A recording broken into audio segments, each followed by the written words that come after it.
Colonel Lachica. Can you Opo. please enlighten the committee? Sino po ba si Colonel Lachica? Si Colonel Lachica po ay, siya po ang ground commander ng aming BPSPGs na na-assign po sa Office of the Vice President. Okay. So you inform Colonel Lachica that you have encashed already the check. Yes, How ma'am. about the physical handing of the money? Kailan po nangyari yan? December 20 din po. Magkano po ang binigay nyo kay Colonel Lachica? Binigay ko po sa kanya lahat ang 125 million po. At saan po dinala ni Colonel Lachica? Yan ang hindi ko na alam, ma'am. Sandali lang po. Anong oras po ba kayo nakabalik sa OVP? Mga around 4 p.m. 4 p.m. Opo. How long did it take you to be able to organize the 125 million inside the 3 vaults? Actually, ma'am, hindi ko pa po nalagay sa aking vault. Kasi pagtawag ko kay Colonel Lachica na na-encash na po ang cheque. Kanina po sabi nyo, pinagsiksikan yung 125, di ba? Hindi po, ma'am. You said that. Ang interpretation ko po noon, ma'am, kung na-encash ang cheque, saan ko ilagay.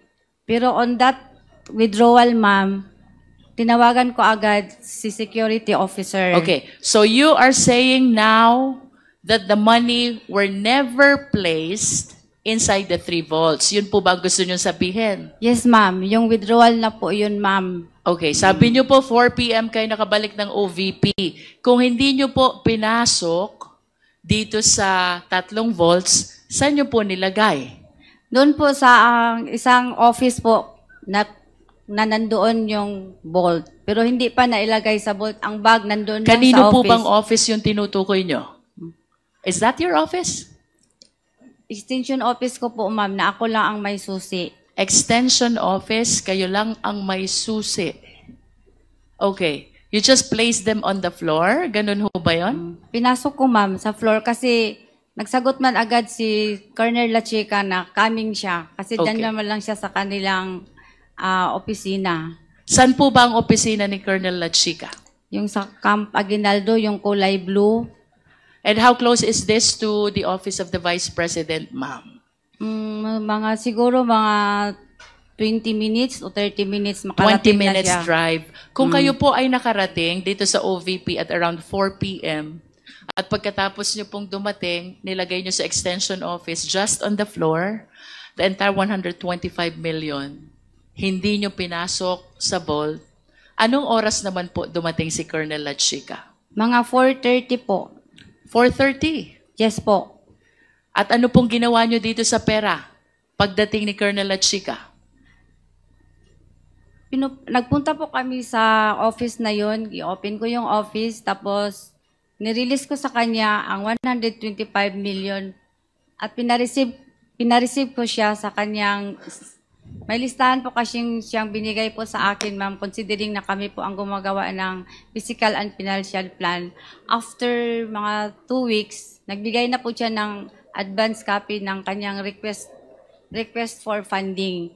Ang tawag ko noon, listahan ng kanyang object of expenditures po. Listahan ng Object of expenditures po. object of expenditures. Yes po, ma'am. Okay. So ito pong listahan ng object of expenditures ibinigay sa inyo ahead of your encashment. Yes, ma'am. And can you please enlighten us? Kwentuhan niyo po kami. Ano pong nakalista dun sa object of expenditures, please? Object of expenditures, programs, identify po yung mga programs or ano ang gawain niya. Tapos with Ano po yung corresponding mga amount. programs, Miss Acosta? Example po, yung program ng purchase of information, payment of rewards, na may kaakibat na po na You amount. must be referring to the accomplishment report, Miss Lachica. Miss Acosta. Yes po, yun po ang binigay niya sa akin, ma'am. Pag sinabi niyo po bang object of expenditure, Ang tinutukoy niyo po ba accomplishment report? Dili, ang ibig Yes or no, ma'am? Pag sinabi niyo po bang object of expenditure, are you referring to the accomplishment report? Yes po. Yes. Paano po kayo nagkaroon ng accomplishment report? Kaka-encash niyo pa lang. Yun po ang binigay niya sa akin, ma'am. Kasi yung pong mga identified na object of expenditures, yan po ang ginagawa niya doon sa pag-implement po ng confidential I programs understand, and Ms. design. Acosta. But if you will tell us that that object of expenditure pertains to the accomplishment report, I hope you are reminded, ang accomplishment report po ay saka ginagawa kapag fully implemented na lahat ng programs. Now, this brings us to a bigger question. Kaka-encash nyo lang? May accomplishment report na agad kayo? How can this be possible, Ms. Acosta? Hindi pa po yung final na accomplishment report, ma'am. Ang basis ko So, lang po yun kung magkano po Ilang ang klase i-release ho ko sa bang kanya. accomplishment report tayo meron? Isang final at isang hindi final? Is that what you want to tell us? Yung binigay po niya sa akin is for me lang po at sa kanya. Para lang sa aming dalawa, ma'am.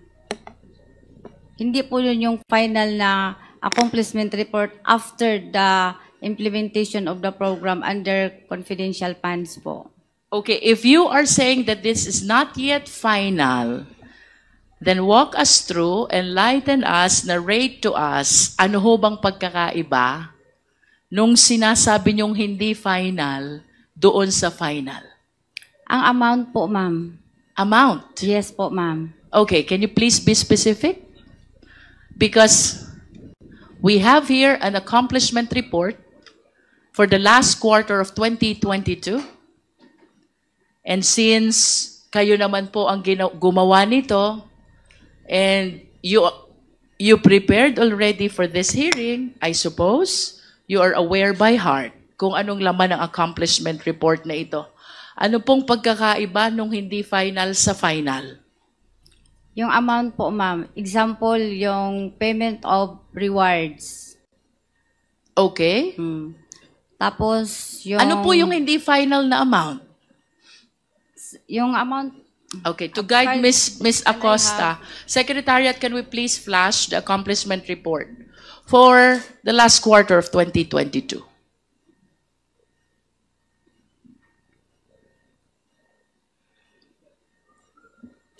At kung may sinasabi po kayong accomplishment report na hindi final, will you be generous enough to share it with us? Wala po akong dala ngayon, ma'am. Yes, but for the next hearing, will you be willing to submit it to the committee? Yes po. Yes. Okay.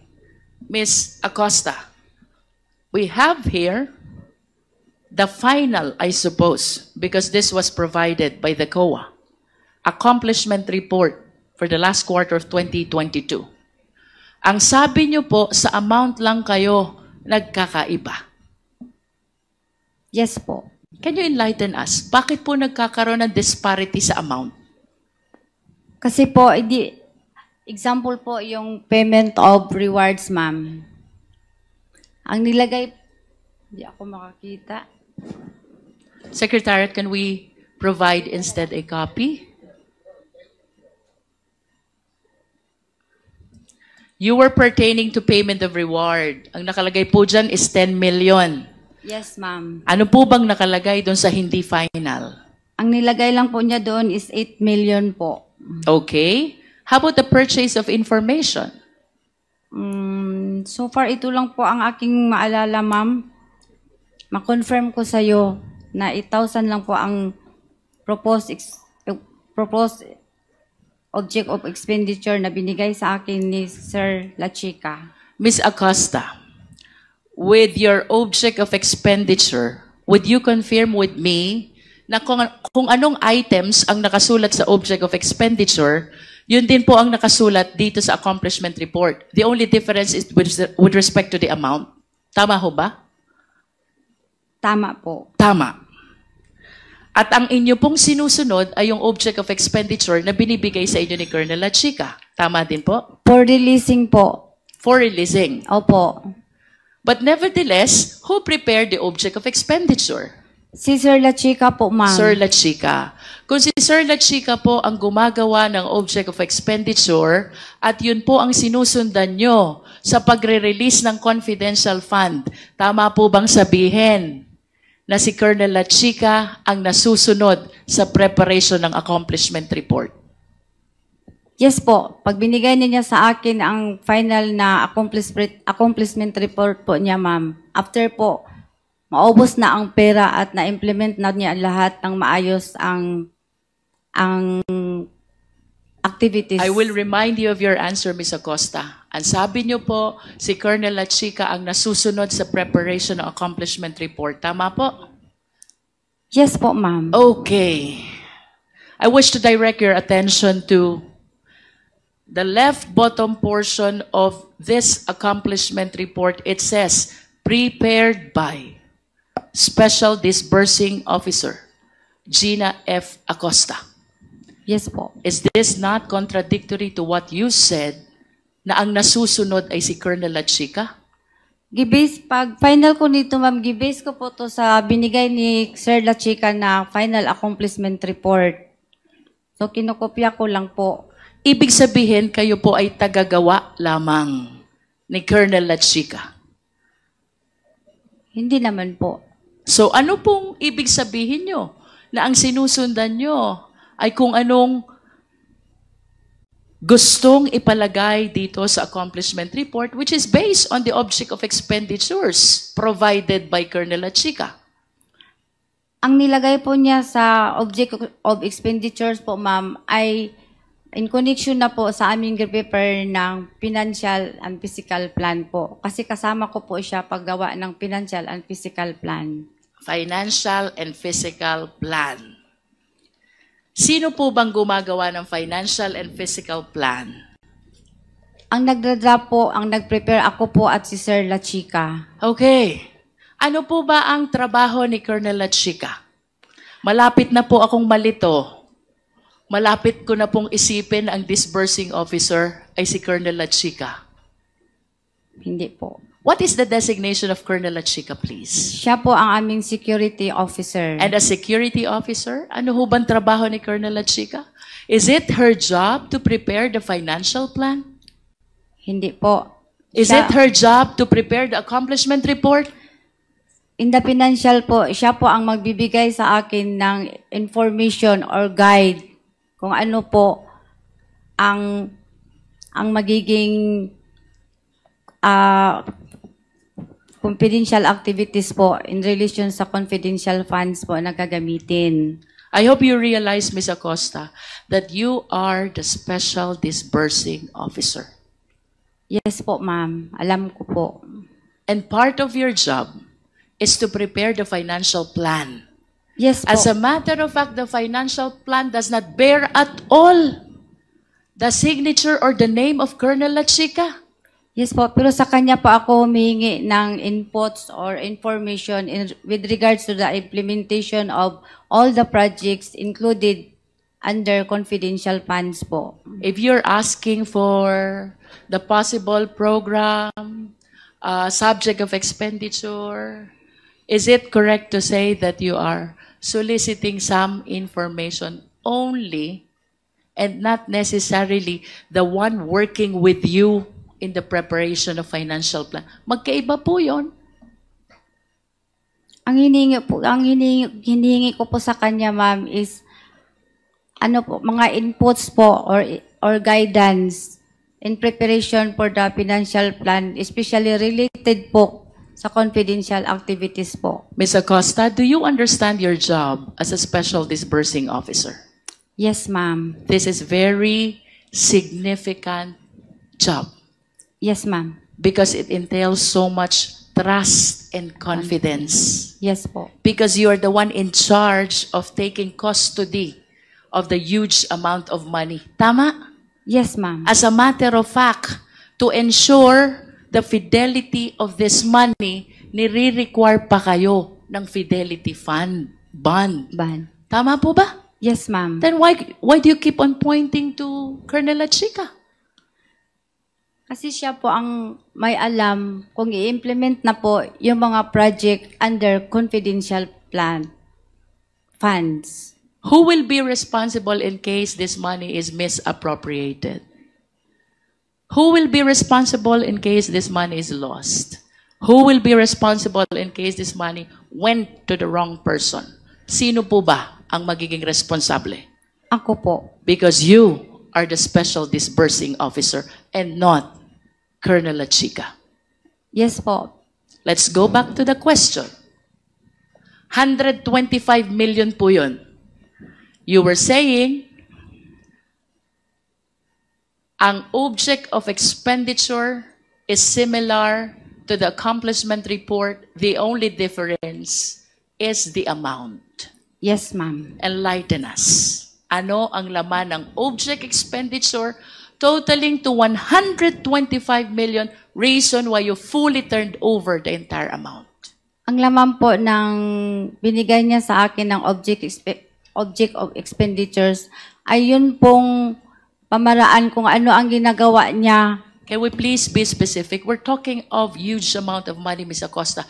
This is 125 million. Of course, you realize the significance of this amount. And being the special disbursing officer, hindi mo ito basta ita-turn over kung hindi mo nakikita na well-tallied yung object of expenditure that you are referring to. Tama ba?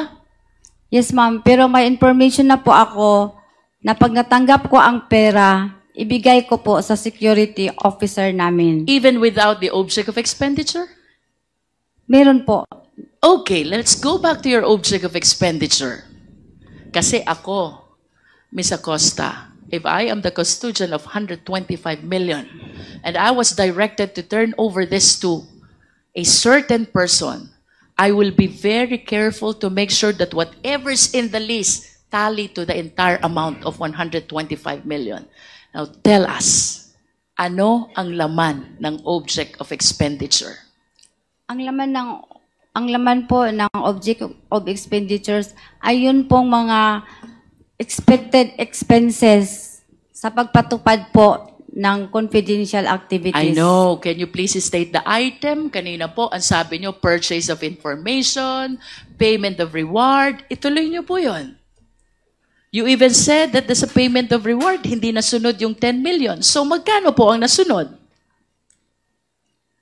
Ito na pong accomplishment report na final, ma'am, yung i-attach ko po sa liquidation report. Okay. So, are you changing your answer now? Kasi kanina po, ang sabi nyo, object expenditure is not yet final. Accomplishment report is final. Yes po. Yes po. So, are you Iba po referring siya. to two different documents, object expenditure and accomplishment report? Yes po, yan po ang Dalawa. gusto kong iparating po. And you were saying, ito na nga po yun. Ano bang ibig sabihin when you said, ito na nga po yun? What do you mean by that? Ang binigay po sa akin ni Sir Lachica, hindi po ganito ang forma, ma'am. Simple lang po, ma'am. Okay. Para basis po ng aking release ng pera Let me para go sa back kanya, to your ma'am. answer a while ago. Ang sabi niyo po kanina, Ms. Acosta, parehas ang items, the only difference is the amount. Opo, pero hindi po ganito, ma'am. Simple lang po, ma'am. Yes. Enlighten us. Magkano ang nakalagay sa purchase of information?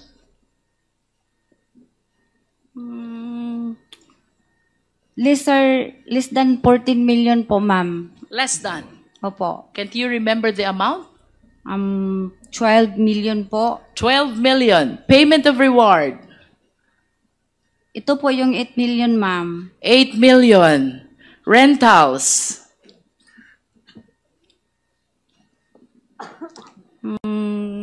Rentals of safe houses. Ito po ang malaki, ma'am. How much? Ito na po ang amount na nabigay niya sa akin doon sa kanyang How much, Ms. Acosta? 16 million po. 16. Opo. Purchase of supplies. Malaki po ito, ma'am. Nagiging 37 po. 37. Payment of incentives. No. Provision of medical and food aid. Hindi ko na to maalala, ma'am. I'm sorry po, ma'am. Basta Hindi yung mo maalala. Basta yung tinali Payment po, of incentive, 11 po. 11. Would you know whether this amounts would total to 125 million exactly? Yes, ma'am. Gitotal ko po yun, ma'am. 120 million po. You were able to check if the items and the amounts provided in the object of expenditure total to 125 million. You checked that? Yes, ma'am. Okay. Tanong, Miss Acosta, what gave you the confidence? Ano ang nagbigay sa inyo ng lakas ng loob na ibigay ang buong 125 million kay Colonel Lachica, considering that he is not the accountable officer? Because it is you who is the accountable officer. May approval po kay Ma'am Inday Sara. And without the approval of the Vice President, will you give that to Colonel Lachica? Hindi po. Do you know Colonel Lachica? Yes po, kasi siya po ang aming ground commander How ng long BPSC. have you known Colonel Lachica?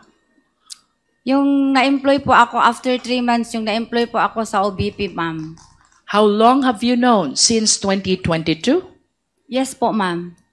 Do you trust Colonel Lachica? I trust Sir Lachica kasi ginatrust po siya ng aking head of office na si In Ma'am other Inday Sara. words, the only reason why you are giving your trust to Colonel Lachica is because of the instruction of the Vice President. Yes, Tama po ma'am. ba?